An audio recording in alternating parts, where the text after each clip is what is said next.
Man, fuck Gunther. His eyes are gone.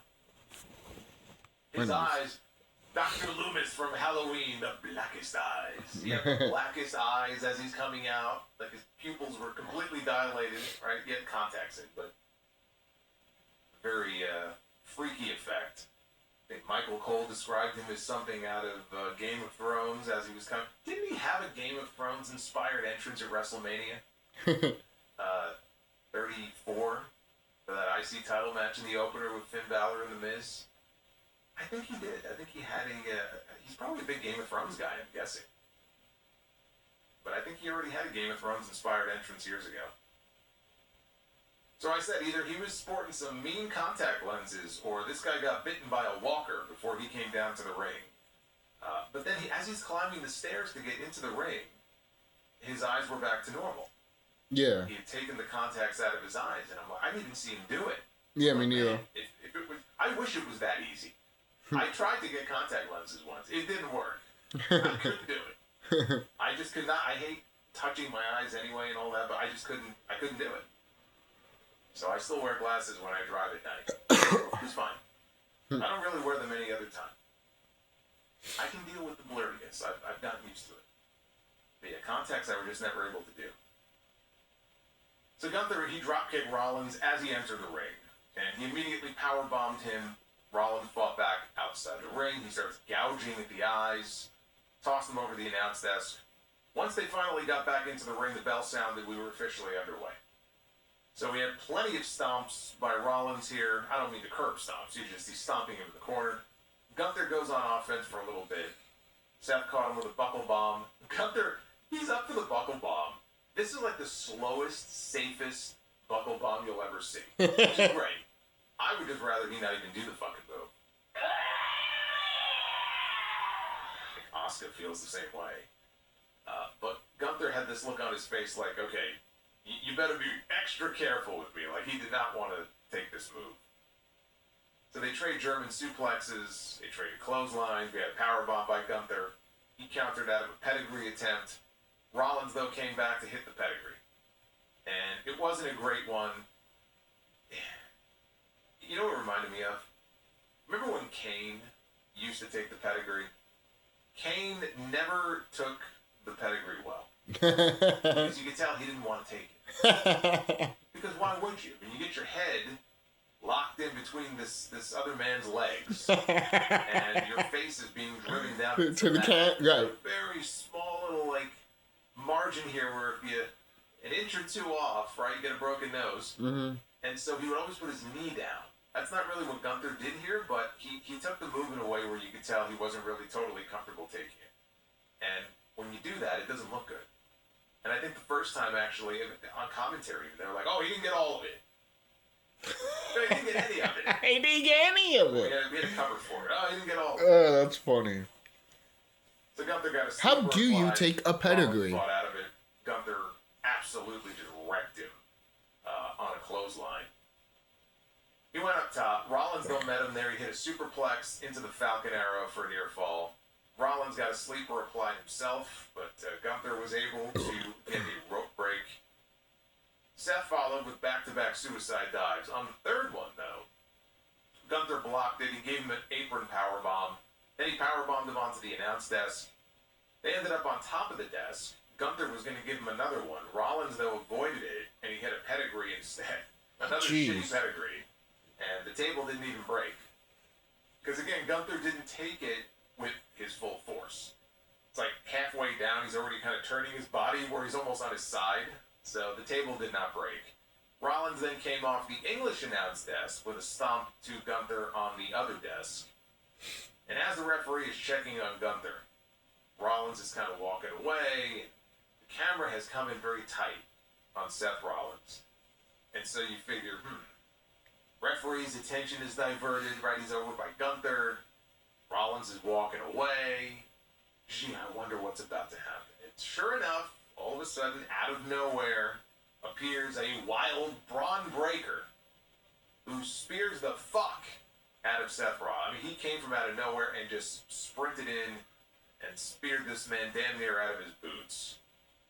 And Again, the referee's attention was diverted, so he didn't see any of this.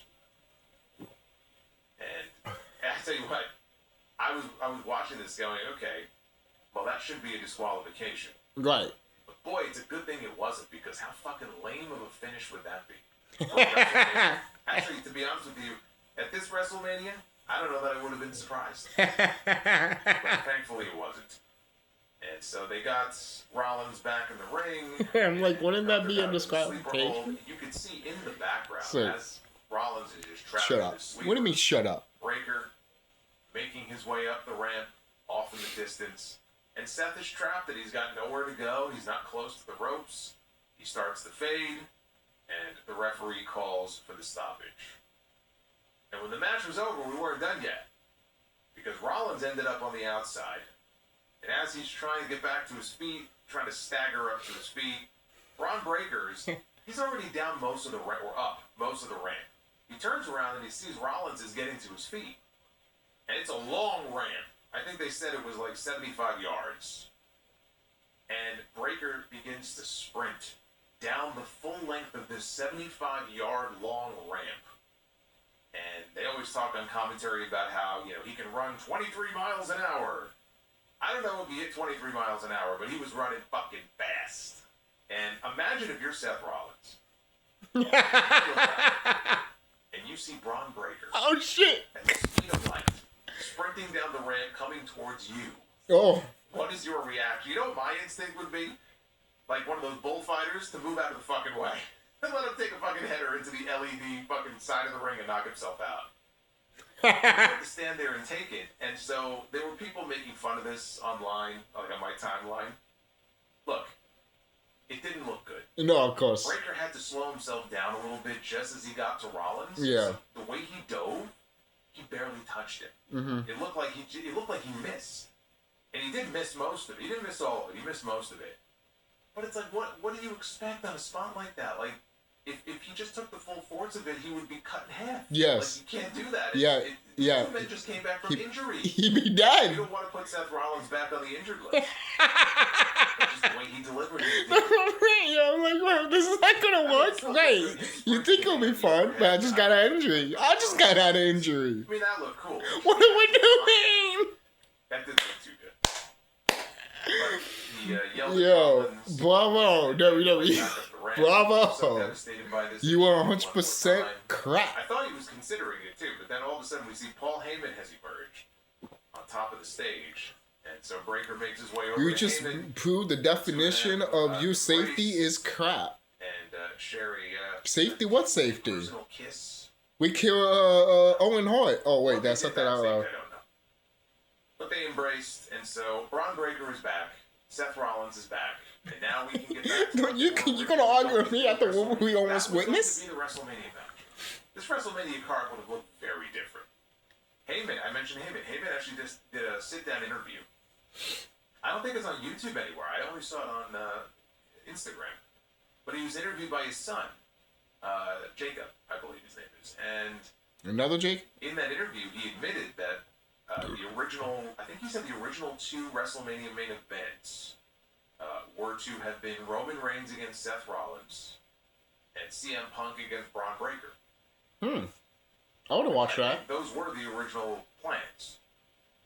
And so that didn't happen.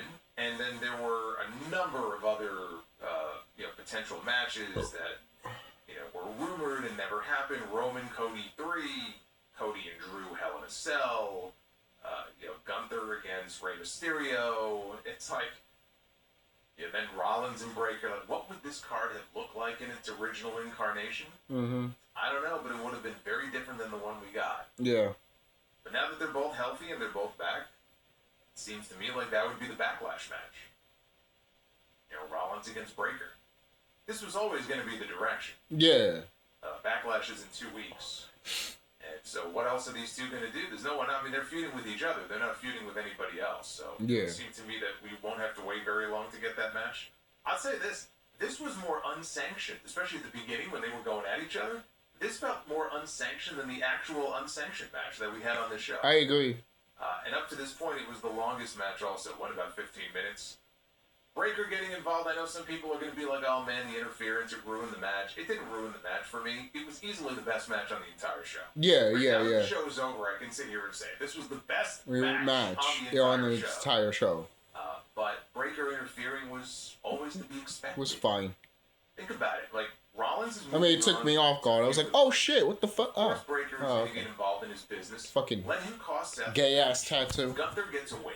Randy Orton had the same tattoo. Why you guys are copying Goldberg tattoos? What the fuck's going on here? Get pinned by Seth Rollins with a fucking stomp. Even when he had that tattoo, he still looked like shit. And all the big names that he is, quote, retired. This makes him look like a generic wrestler. Just throw him in a random WrestleMania match and have him lose. Like, whoever... It's like he got that tattoo when he's fucking 21. It's embarrassing. So it was exactly the finish that I expected. At least we got a great wrestling match out of it. After this, we did the presentation with the Hall of Fame inductees. I thought they might save this for tomorrow, because we only have 6 matches tomorrow instead of 7 like we had tonight. But I guess when the matches are so short, you got plenty of time to introduce the Hall of Fame inductees. So we had out on stage Nick Hogan, we had Andre the Giant's granddaughter. What would that baby look like?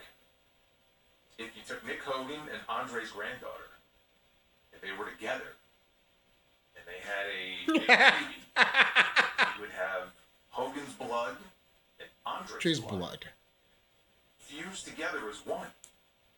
It'd be like a super baby. What would that child look like?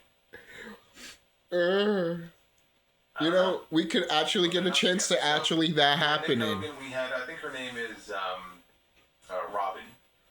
Probably. And we had Jimmy Hart. I'm just they kidding. They were out on stage because of the Hall of Fame last night. They had the presentation of the Immortal Moment for this year, which was the match between Hogan and Andre at WrestleMania 3. So that's why they were there. Demolition was out on stage. Dennis Rodman as well. Former member of the NWO. New World Order. NWO action going on. I love that. Dennis Rodman at the Hall of Fame last night, dressed for the occasion. Anthony. I'm not even going to attempt to read that last name because that's the longest last name I've ever seen. But Anthony, welcome to the channel. Brian, thank you. Dennis Rodman was there, as well as the families of Bad News Brown and Sid Vicious. Which was interesting, because I'm sure many of you saw the comments that one of Sid's sons, Gunner, posted earlier on his Facebook page. Gunner was not very happy. And he has every right to feel that way. As far as how his father's induction was handled at the Hall of Fame last night, he was pissed. But he was there. He was out on stage with the other family members, and there was also a gentleman there, Seth, I believe his name is. I mentioned this on the podcast before. He was a neighbor of Sid's who has Down syndrome. And many years ago on Nitro, Sid brought Seth with him onto the show as his coach or his manager for one night. They even let him talk in a promo backstage. It was a very cool thing. And I guess he's still, in touch with the family. They broke the news to him last week that not only is Sid going into the Hall of Fame, which he already knew, but hey, you're going to get to go to WrestleMania and the Hall of Fame. And Seth was very excited, so he was there last night. He was out there on stage with the family members, so that was cool. And then AJ Styles, he got his own separate introduction. And we had Stephanie McMahon, of course, saved for last, and she got her own intro. This was all very brief. Like, Stephanie came out, and I would say they probably cut away within 10 seconds once she was out on stage. Right. And that was it. And, again, I'll have more thoughts on the Hall of Fame. I'll talk a little bit about it on Uncrowned this Tuesday, but I have a lot of mixed feelings about that ceremony last night. Happy, very happy that Demolition went in, but just mixed feelings on just how the whole ceremony came off. I will also point out that Bad News Brown's son, like, I had to do a double take because it looked like a young Bad News Brown. Yeah. I was like, man, there's no debating the DNA there. Holy shit. Stephanie Becerra against Liv Morgan for the Women's World Championship. Liv made her entrance to her new song called Trouble. Now, they showed a music video that she recorded for this new song on Raw Monday night. I do like how Liv Morgan looked. Music video. No. I'm talking about that, like she's out of it. Like, she's so fucking crazy. Like, she can't even put her makeup straight. That's great. That is fucking great. You know? And she has a fucking bump on her head. And she wanna, you know, this bitch is crazy. She's going through, like, when you look at the character alone, you're like, this character's perfect. While they played the music. This was a lip sync. It's just perfect. Unlike the Wonder Years thing earlier, where they tried to pass it off like it wasn't. Here it was clear that it was. And so seriously, she made her way down to the ring. If you were playing any type of RPG wrestling game and she was like one of the characters, you would look at her and be like, I'm using her way more. Hell yeah. It's something that you would hear from like Christina Aguilera or Britney Spears or, I mean, take your pick. You know what I mean? Like, seriously. You're either into that kind of music or you're not. I mean, I guess it kind of fits her. It's fine. Like, whatever. I don't see what the big deal is. Right. But her face is still all bruised up. You know, she still has a little bit of a lump on her forehead. She had 2 black eyes that had developed after the fact. That would be a vicious headbutt that she took. Mm-hmm. When she got fucked up into Roxanne Perez. So she was still all bruised up. But I have to say, I think it added to things here. Yeah. Like, you know, but it added to her too, like how fucked up she was. Liv looked like she was in a fight. She looked like she was ready to fight. So I think the only difference is that this they fucked this match, bro. Christina like that. They fucked. I'm just using her as an example. They fucked this match, bro. Better than Christina Aguilera. This match should have been a cult classic. It should have been a cult classic. Oh, Jessica Simpson. That was the other one I was trying to think of. Because there was another girl who got very popular around the same time they did. And I want to like the match too. I do. I want to like the match. But damn. Anyway, Liv powerbombed her out of the corner very early in the match, and she hit the 3 Amigos. Stephanie came back with the Devil's Kiss pretty early in the match too. That probably should have been a giveaway that this wasn't going to be going very long. Yeah. So Morgan hit a code breaker. Stephanie came back and hit Morgan with her own Oblivion finish for a near fall. It definitely, as you're watching this match, it came across like they were just rushing through certain things that, if they had time, would have been saved for the second half of a longer match. And they were doing all this shit in the first few minutes. So, Raquel Rodriguez and Roxanne Perez come out. We're already getting fuckery here in this match. Roxanne distracted the referee. Stephanie went to the ropes. And Rodriguez pulled Stephanie down face first onto the top rope. So Morgan then flew in, hit Vicaire with Oblivion. Only got a near fall out of it. Later on, Vicaire threw kicks at Raquel and Roxanne through the ropes. Morgan dove at Stephanie, but she moved, and so that caused Liv to fly through the ropes out onto Raquel. Vicaire followed with a springboard and she got messed up. Rodriguez and Perez, but then Liv ran her into the ring steps. Morgan hit a code breaker from the middle rope, and then followed with one last Oblivion to win the championship 7 minutes in. Dominic Mysterio joined Liv in the ring, and she jumped into his arms, and they celebrated, and they shot pyro off from the stage. This was basically a fucking handicap match. Pretty much. And not a very good one. This was probably the biggest disappointment of the night. I was expecting bullshit in the main event. I can't even say the main event was the biggest disappointment. The main event storyline, the main event feud, has been the biggest disappointment. Just because of how it was hijacked and basically ruined going into WrestleMania. Doesn't mean they can't salvage it now coming out of WrestleMania, but it was ruined. It was ruined going into this show. This, I was expecting more. I was hoping for more. They deserved more. They deserved more time. Agree. This is not just some random match on the card. It's your Women's World Championship. Thank you. Right? It's the equivalent of what we saw with Cody and Randy in the main event. Right? That's the WWE Championship for the men. This is the Women's World Championship. And one of the more personal, I would say, rivalries heading into WrestleMania this year. And they gave them 7 minutes. And they had to rush through all of their shit. And on top of that, in a match that wasn't that long to begin with, it was plagued by interference. Yep. Now that's fine for a television match, but this is WrestleMania. And you got Raquel out there, you got Roxanne out there. I'm surprised Dominic didn't come out during the match. He waited until when it was over, at least. True.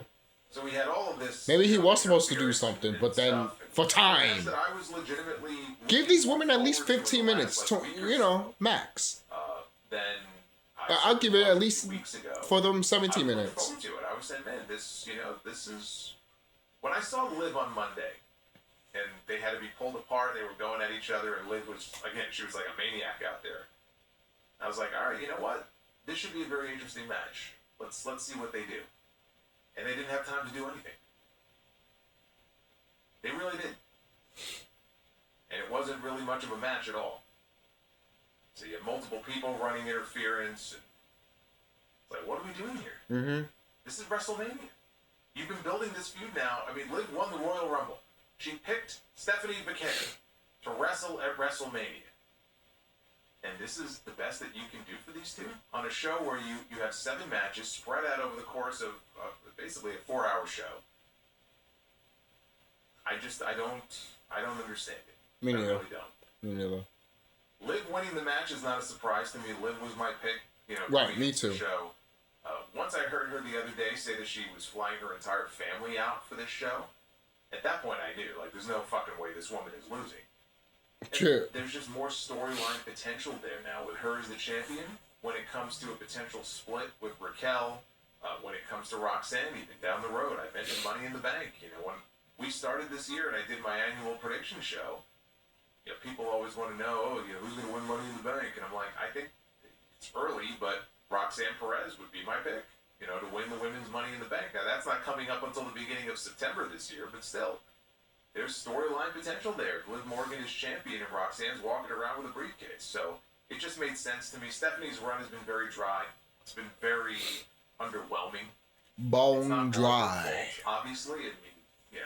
This is just partly also what they've had her doing, frankly. And she hasn't been doing a whole hell of a lot. So it just felt like it was time for a change. It was time to shake things up a little bit. Doesn't mean she can't get it back at some point, but we needed a change. And I think this was the right move to make. Now, after this, John Cena was already in the ring. Good God. And I'll be back. After what else? I mean, fucking commercials. Magically in the ring. And he's there to tell us what the intent is for night of WrestleMania. He talked about how everyone's been talking about, everyone's been talking about what's the number going to be. For the attendance. And I have the number here. And so he announced the attendance as 50,860.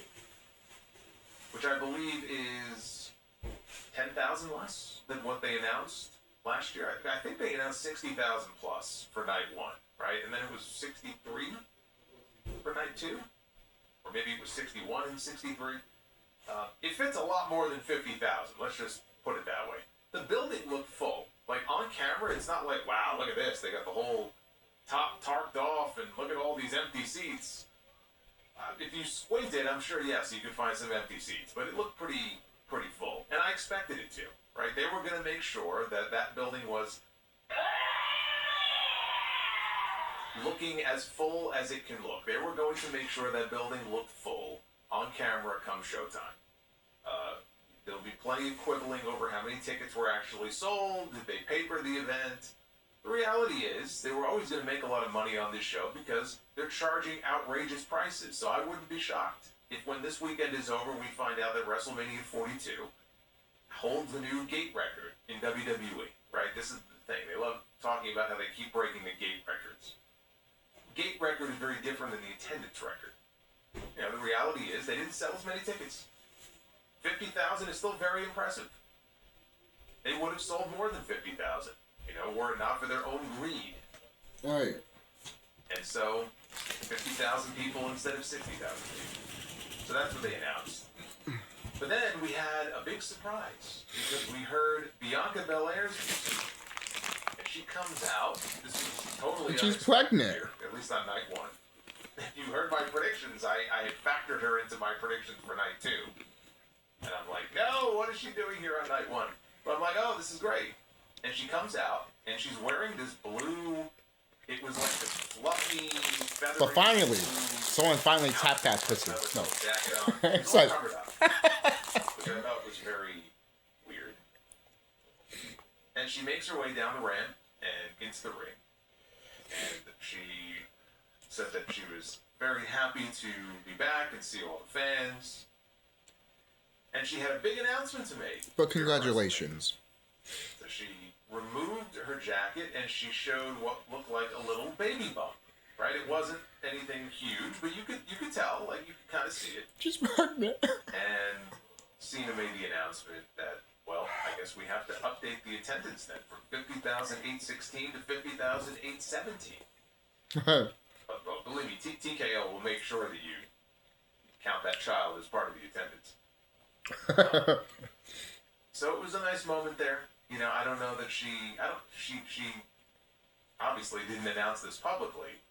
I don't know how far along she is. Doesn't look like she's that far along, but what a time, I guess, to make that announcement public, right? In front of 50,000 people at WrestleMania. So it was a nice moment, and I'm happy for her, and I'm happy for, Montez for it. It's funny, I was thinking with all this time that she missed, I was thinking about that. Like, there are some women on this roster who have been around for a while, and, they're getting older. Yeah. And it's different when you're a woman as compared to a man, right? If you want to start a family, if you haven't had children yet, you want to have a kid. Right. You have this career, and you're wrestling, so what you do for a living, right, it doesn't really lend itself. You want to have children, that's great, but you can't you can't be pregnant and do your job at the same time, right? Yeah. Obviously. So you have to make a decision, like, what's more important to you? Do you want to just continue your career and keep making money? Or do you want to start a family? I think I've heard Charlotte Flair talk about this in interviews too, and I know she just celebrated her 40th birthday. Congrats. When you have a child, you know that, okay, your career goes on hold for a while. Mm-hmm. Right? Look at Alexa Bliss. I think she missed like 2 years. Carmella and Corey Graves, they had a child. She never was able to come back. Unfortunately, she had some complications with her foot. I think some nerve issues, and to my knowledge, I think it's something she's still dealing with. Yeah. I don't know that we'll ever see her back in the ring. You just never know with these things. Mm-hmm. Look at Naomi last year. Naomi was hitting her stride with that new character. Mm-hmm. It was like she had just cashed in Money in the Bank. She had just become the Women's World Champion. And then all of a sudden, this wonderful announcement, but at the worst possible time. Mm-hmm. Well, what are you going to do? Mm-hmm. Right? I mean, that's just the way it works. You hope that when she eventually comes back, she can pick up where she left off. Mm-hmm. Because she was really starting to fire on all cylinders with that, with her promos and everything, and then she had to go away. She really was. Naomi was anyway. was doing pretty good in my opinion. We're ever going to see her back in the ring. I don't know. Then she got pregnant. It's like, well, that happens. Surgery a few months ago. I don't know where she is in terms of her rehab. Congrats. Maybe it'll work to her benefit having all this extra time off. Her finger is still not fully healed up, but she's already been out for a year. She's going to be out for probably at least another year, right? At least another year. I don't know when we're going to see her again. So, for all the help that SmackDown could use, they're going to have to look elsewhere. Because we ain't getting Bianca Belair back anytime soon. But anyway, the best to the two of them. Right. Yeah, Naomi was killing it. It was just unfortunate timing. I'm sure she was very conflicted about it too. I remember her and Jimmy went on Stephanie McMahon's podcast, and you could tell she was very...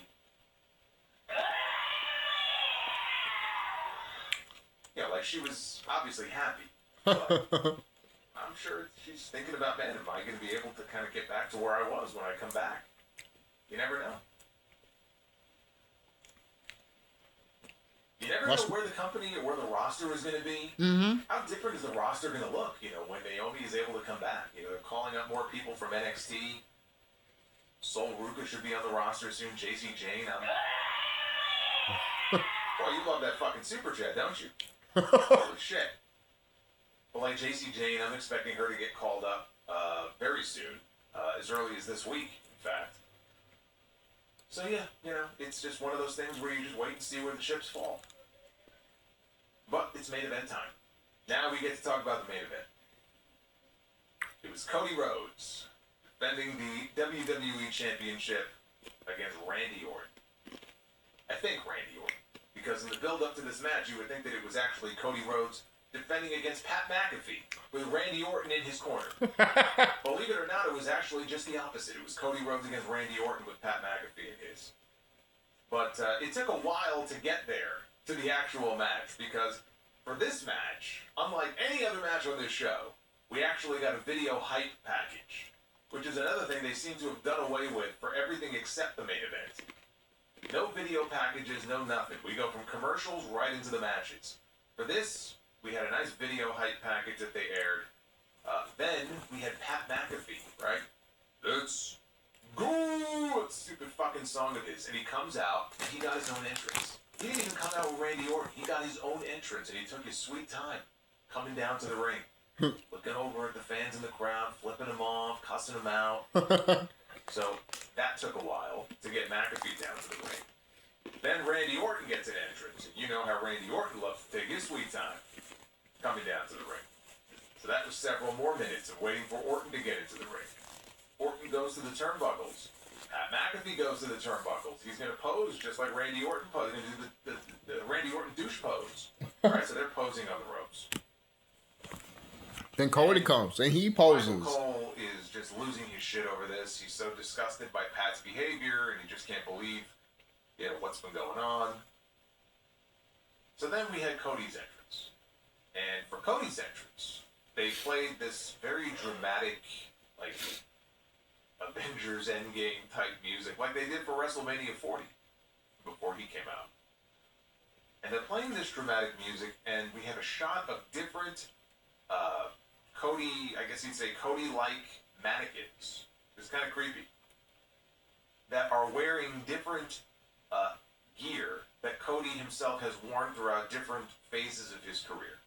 So the gear he was wearing when he first started out, for example, and then they would splice in footage from Raw and events back then of him wearing it, and so we see that, and then we see him from the dashing Cody Rhodes era with the face mask, and then we have Stardust, and everybody popped for Stardust. And then one mannequin with the Stardust makeup on her mask or whatever it was that was on the mannequin, and footage is spliced in from different parts of his career, and then finally Cody himself slowly rises from under the stage with the big skull mask on. I thought it was a very cool entrance. It was. It was a hell of a lot better than whatever the hell that bullshit was last year. Where they had the motorbikes that were going back and forth. I don't know what the fuck that was about. Maybe that was some sort of sponsorship tie-in or something. I still have no idea what the idea was behind that. I thought his entrance last year was terrible. So this was a hell of a lot better than that. But again, I said this earlier, and I'm not really exaggerating, I think, by much. The time it took for Cody's entrance from start to finish was just about as long as the Women's World Championship match was. The entire match between Stephanie Vicaire and Liv Morgan. Inexcusable. Mm-hmm. Inexcusable. Mm-hmm. So Alicia Taylor is in the ring. She's going to do the ring intros. McAfee is in the ring with Randy Orton, by the way. He snatches the microphone. Hope you guys like chocolate. He's gonna do the intro for Randy Orton, like he's fucking Paul Heyman out here. Pretzels. So he introduces Randy Orton, and then Alicia does the intro for Cody Rhodes. And we're finally going to get the show on the road here, because it's been a while since we've had some actual wrestling on this show. I'm like, boy, this is taking forever, but finally we're about to get underway here. But no, Pat McAfee is still there, and he takes the microphone back again before the match is about to start. And then he blasts Cody in the head with the microphone. So now Randy Orton is attacking Cody, he's stomping on Cody, and McAfee is in the ring directing traffic throughout this entire thing. The match hasn't officially started yet. But like, we're at the beginning of this year, and already McAfee is getting involved. And I'm watching this, and I'm like, what are we doing? What are we doing here? So as this is all going on, Orton picks up Cody. He's holding him. So McAfee can come in and deliver a kick, I guess, or do something. Cody kicks McAfee instead. McAfee takes his big, exaggerated bump backwards, and he kind of flips over. And Cody grabs McAfee. He gets Orton out of the way. He grabs McAfee, and he's going to give him Crossroads. And he drops him. He delivers Crossroads to Pat McAfee. And McAfee rolls out of the ring, so Cody follows him outside. And he gets him on top of the announce desk. Okay, so McAfee's on top of the desk. All of a sudden, the camera pans over, and we see Jelly Roll. I don't know where the fuck he came from. But there he is. And he kind of nods to Cody like they have an understanding. And Jelly Roll gets up on the English announce desk. He does a Shawn Michaels like elbow. English announce desk with an elbow drop to Pat McAfee through the international announce desk. And the table breaks. Jelly Roll may not be as big as he used to be, but he's still a big guy. Yeah, yeah. So the table broke. Now this is the beginning of the WrestleMania main event here. We have Jelly Roll versus Pat McAfee. This is going exactly the way that I feared. Yeah, exactly. But the idea was Jelly Roll would take Pat McAfee out of the equation. He looks up at Cody. Go in there and have the one-on-one match that everybody wants you to have. Right? He's giving him the big again. He's this great motivational speaker, this great inspiration here for Cody Rhodes. And so that was the idea. That was the idea. Let's knock Pat McAfee out of the picture early on in this match, which is not a terrible idea. Right. But all of this is taking up so much time, and now they're showing us a gazillion replays of what we just saw, so they can wheel a stretcher down to the ring. Pat McAfee does a stretcher job. They now have to load him onto the stretcher and then wheel him the fuck out of here. So now this is just taking even longer. Right. And as they're wheeling him out, I think he flipped the crowd off, or gave him a He's crowd. right. I think he flipped them off. As they're wheeling him out of there. So the show just came to a fucking grinding halt here throughout all of this stuff. I don't know where Randy Orton disappeared to. He's over here like outside somewhere, but I couldn't even see where he was. But just completely ridiculous here. And so the bell finally rings. 9:29 p.m. I wish I had marked down when they initially came out, but about 9:30. The match officially begins, and I'm like, wow, holy shit, we're actually getting a wrestling match here.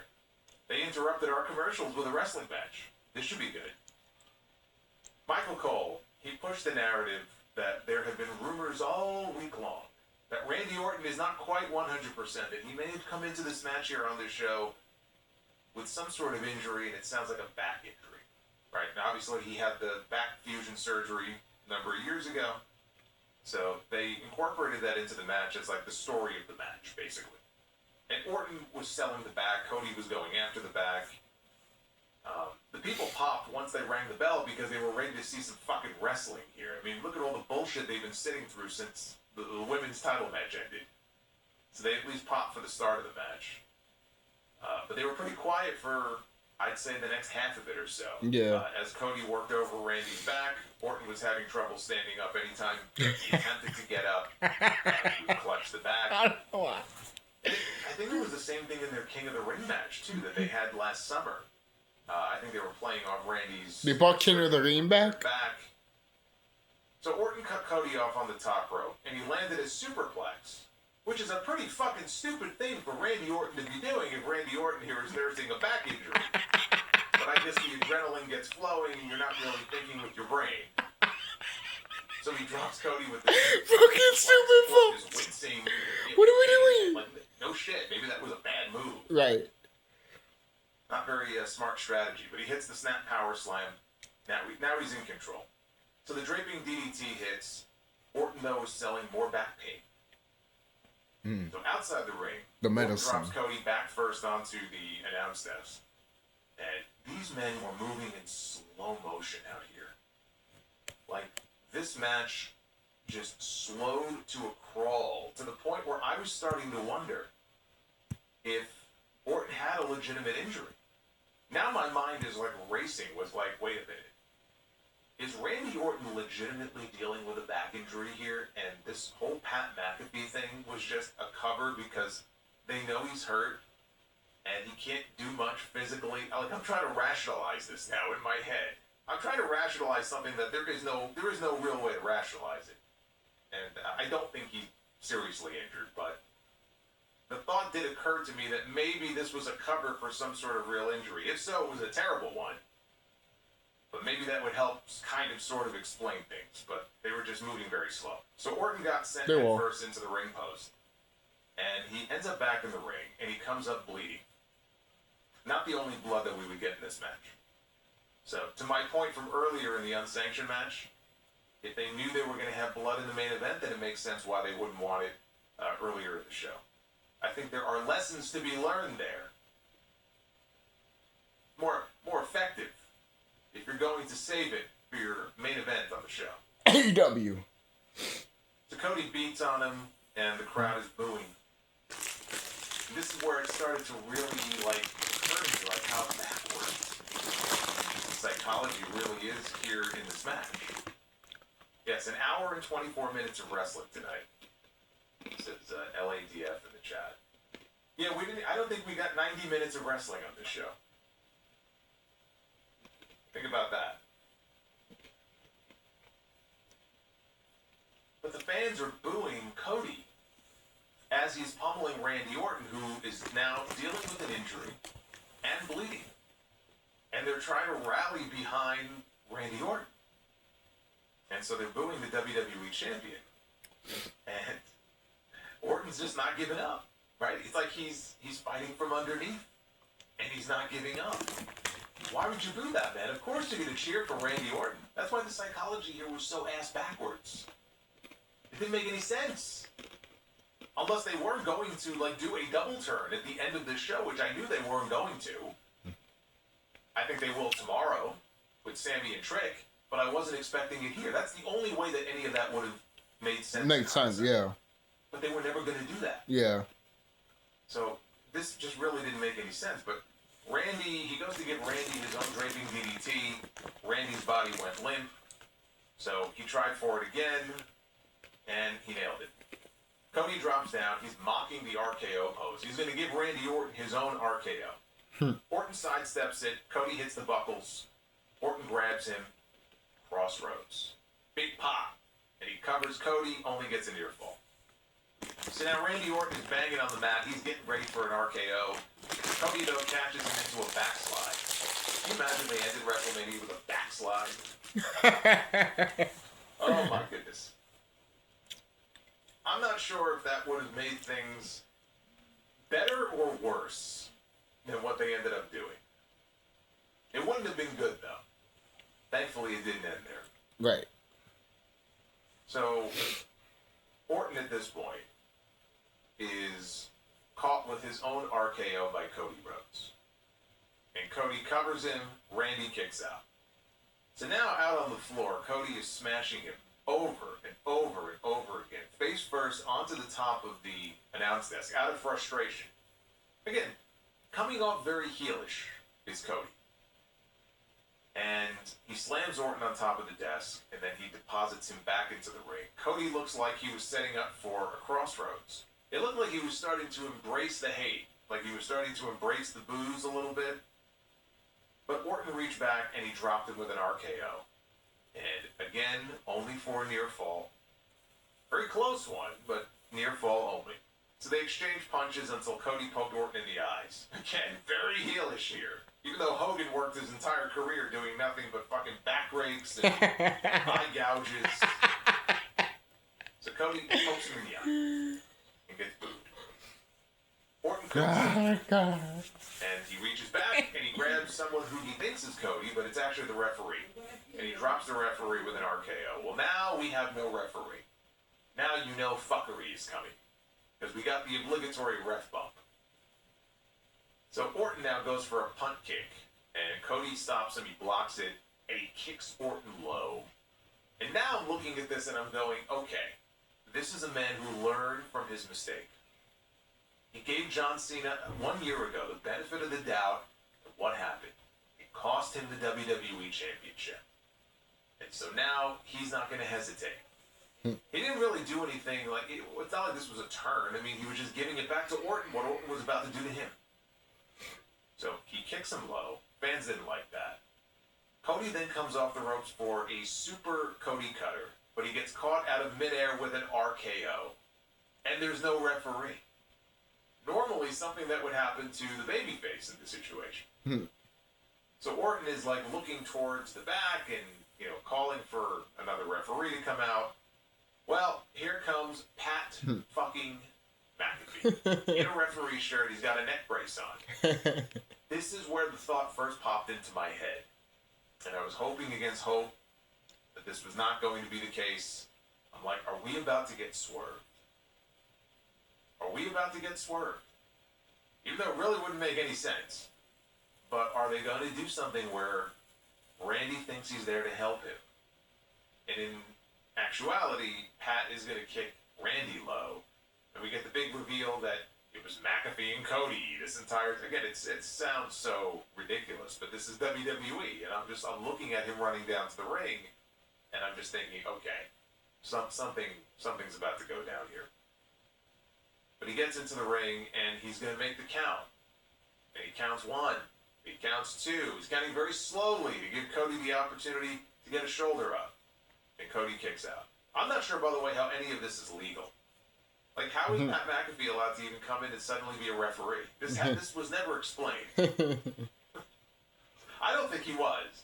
I think people were counting along thinking that this was legitimate. But in actuality, I don't think this decision would have stood, because why would they allow such a thing? So now, Orton's back up, McAfee is back up, and Randy Orton reaches back. He gives Pat McAfee an RKO.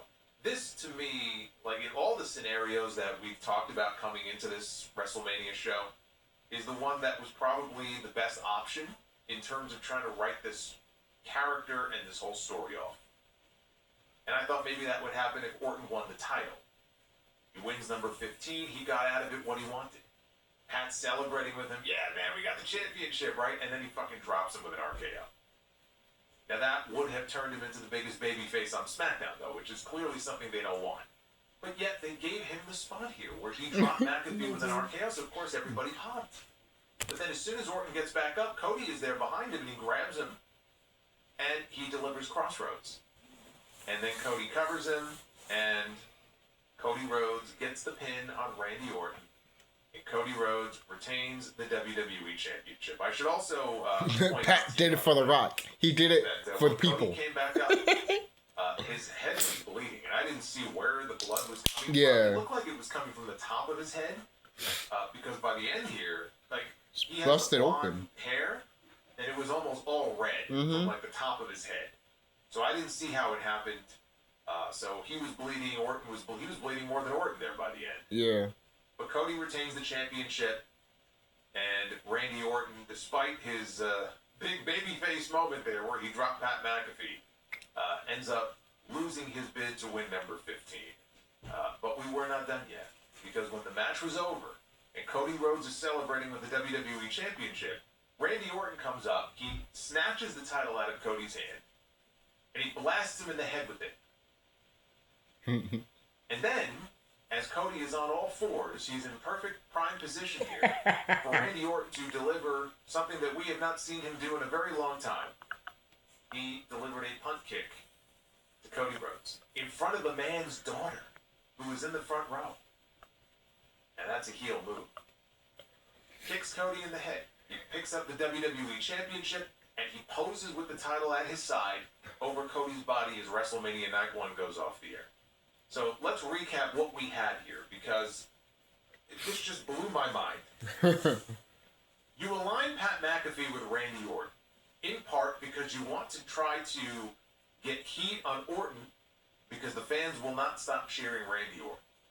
They're booing Cody, they're cheering Randy, so we'll put Pat with him, because Pat is going to be the heel in this scenario. And Pat's very annoying, and that'll rub off on Randy Orton. And it did, a little bit, but not to the extent that I'm sure they were hoping. But you do this, and this is how you've set up this WrestleMania main event. First thing you do here at the beginning of this match is eliminate Pat McAfee from the equation with the help of Jelly Roll. Not even just Cody. Cody needs some help here. He can't do it by himself. We'll have Jelly Roll. Get some of that rub, too. Rub some PB. You can't just have the J. You gotta have the PB and J. And you take this man out of the beginning of the match. And from that point on now, Randy Orton is behind the 8 ball, because Randy Orton has a back injury. Oh, shit, now Randy Orton is bleeding. heel, don't forget. Cody, meanwhile, is acting more heelish, finally, doing things that he should have done last year. Couldn't bring himself to do, and so he fucked himself out of a title. So he's poking him in the eye, and he's being vicious out there, right? He's getting very frustrated and he can't put Randy Orton away. Randy Orton is fighting from behind, like a fiery babyface would be doing. And then Randy Orton drops Pat McAfee, the biggest heel in the company over the last few weeks. Only for Cody to sneak up behind him and then drop him and beat him to retain the championship. And people cheer. I don't want to make it sound like when Cody won, everybody booed. Some people did. It was a mix. But there were a lot of people who were very unhappy about that. But then Randy Orton hits Cody in the head with a belt and Punk kicks him in the head to reestablish the fact that, no, you can't cheer this man. You need to boo this man. Because we're getting rid of Pat McAfee with any hope. We're getting rid of him. And now we're going to be able to tell the story we wanted to tell from day one. Had Ari Emanuel not wanted to sell 5,000 extra tickets to this fucking show, now we can tell the story the way that we wanted to tell it. And Cody is going to be the babyface, and Randy Orton is going to be the heel. That's what this feels like to me. It's a reset. Telling the story now, hopefully, the way that it should have been told starting 4 weeks ago. Because ever since they shot that angle where Randy Orton bloodied up Cody Rhodes, it was all downhill from there. As soon as we saw Randy Orton on the phone, that was the beginning of the end of this storyline. It introduced an element into this that it did not need. Now, this match that they had here was very slow and very boring for the first half of it. And it picked up more towards the end. Yeah. Got some dramatic near falls, right? There were some fun spots there towards the end, RKO counters and crossroads. They were basically exchanging finishers here. And then they bring McAfee back out. They got the obligatory pop for dropping him, and that's fine. I wouldn't call this a great main event, right? I mean, it was trending towards, man, this is one of the more boring main events I've seen at WrestleMania. This was like John Cena, Cody Rhodes territory. Thankfully, by the end, this was not as bad as Cody Rhodes and John Cena last year. No. At the same time, this will not go down as one of the better WrestleMania main events we've seen in the last 5 or 10 years. Right. Even with all the history between Cody and Randy and just the way they worked it, it was just after the show that we had gotten up until that point and all that downtime in between the matches, we really needed some action. And they decided, okay, we're going to really slow it down a lot and then build to some dramatic near falls at the very end. And that's fine, but it doesn't make for a very exciting match. Yeah. I was bored for most of it. But if Pat McAfee is truly now out of the picture, and I know he's a heel, but he did make that promise that if Randy Orton doesn't win, you won't see me anymore. Clearly, Randy doesn't want to have anything to do with him, so that should be it. Goodbye.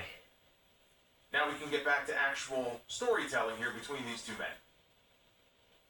And I would assume a rematch, probably as early as Backlash, although they have Clash in Italy coming up at the end of May.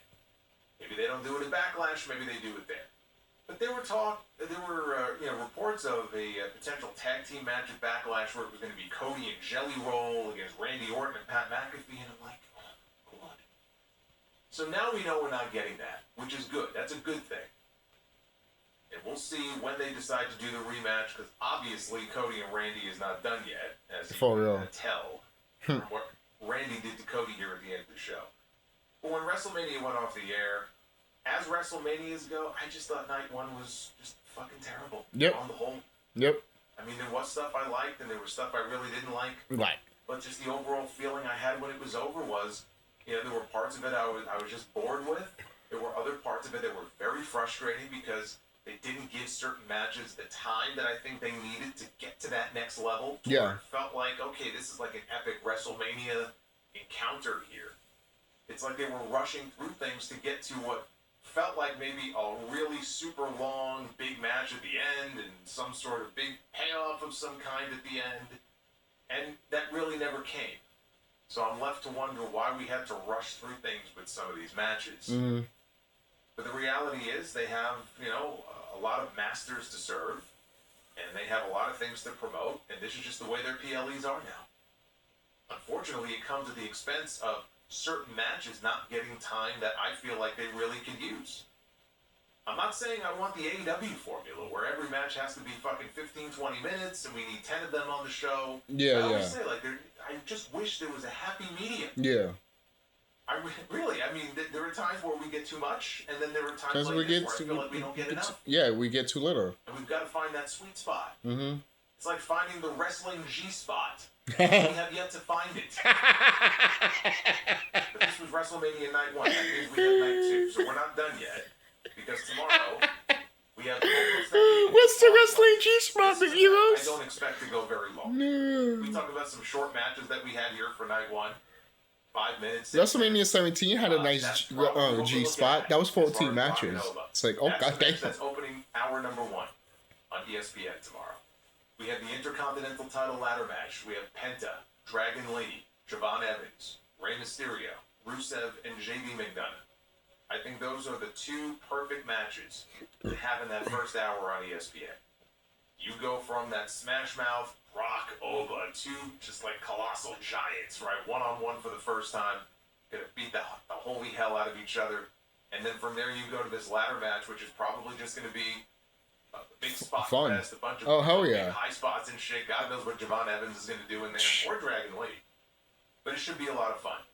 And then from there we have Sami Zayn and Trick Williams for the United States Championship. Demon Balor takes on Dominic Mysterio.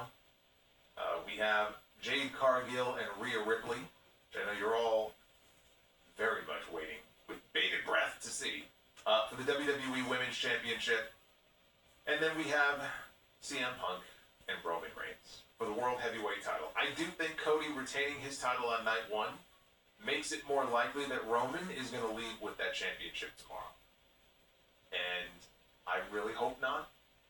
That's not the outcome I'm looking for. Same reason that I was not hot on AJ Lee holding on to the IC title, but to me, this would be worse. If Roman was to win the World Heavyweight Championship and maintain the same schedule that he's maintained over the last couple of years, then I think we're in for some pretty boring episodes of Monday Night Raw. That's the biggest reason why I'm hoping we don't get a title change tomorrow, but I feel like if we don't, there has to be some kind of big angle to close out that main event tomorrow. There's got to be some big moment or just something big and consequential. Instead of just having a straight-up one-on-one match that just ends. Or even ends with a handshake. Right? I mean, look, I hope we get a great wrestling match. But I feel like they really need to bring the heat tomorrow. And they need to close things out in a way that's going to get a lot of people talking for all the right reasons, not the wrong reasons. I don't know what that looks like. I don't know if we're looking at a Roman win and a Bloodline reunion. I don't know if we're looking at just Punk straight up beating Roman and Roman shaking hands with Punk. I can't even envision that. So I am very curious to see what sort of ending they have in mind for that match tomorrow. I said coming into this, Night 2 really was the night that I was looking forward to the most. I think it's the stronger overall card, even if you just look at the first hour, quite frankly. So I'm looking forward to it, but man, this put a damper on things, because this was just not a great show tonight. But the beautiful part about 2 nights is that you can make up for it 24 hours later and make people forget about everything that they saw. True. Because when the weekend is over, what people will be talking about is how it ends. They're not going to be talking about how it starts. Right. They're going to be talking about how it ends. So, fingers crossed. We have 6 matches instead of 7. We'll probably get some comedy with John Cena and Danhausen tomorrow. There was a blimp flying over Allegiant Stadium, by the way. They had a Blimphausen with his face on it, flying around inside the stadium. So we didn't get him on the show other than the blimp. I'm sure we'll get him tomorrow. Let's take a look at the Twitter poll. What did you think of WrestleMania 42 Night 1? Ooh. Not good. 74% 25% down. thumbs up. That's it. 75% thumbs down. That is an awful total. That is just a terrible tally. Right. For Night 1 of WrestleMania. That's not what you want to see. But you can go vote at Solomonster. We'll get another poll up for Night 2 and Night 2. Can't say a picture is not worth 1,000 and we words. can compare the two. See what people like more.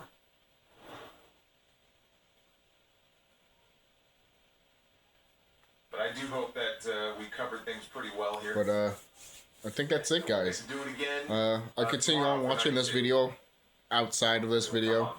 But what do you guys think about WrestleMania 42? What do I think overall? Night 1? That one could have been so much better. It's just really, really not good. You know, so. Thank you, Matt. For the 12. Yeah. I'll see you guys later on. Be safe. When do you think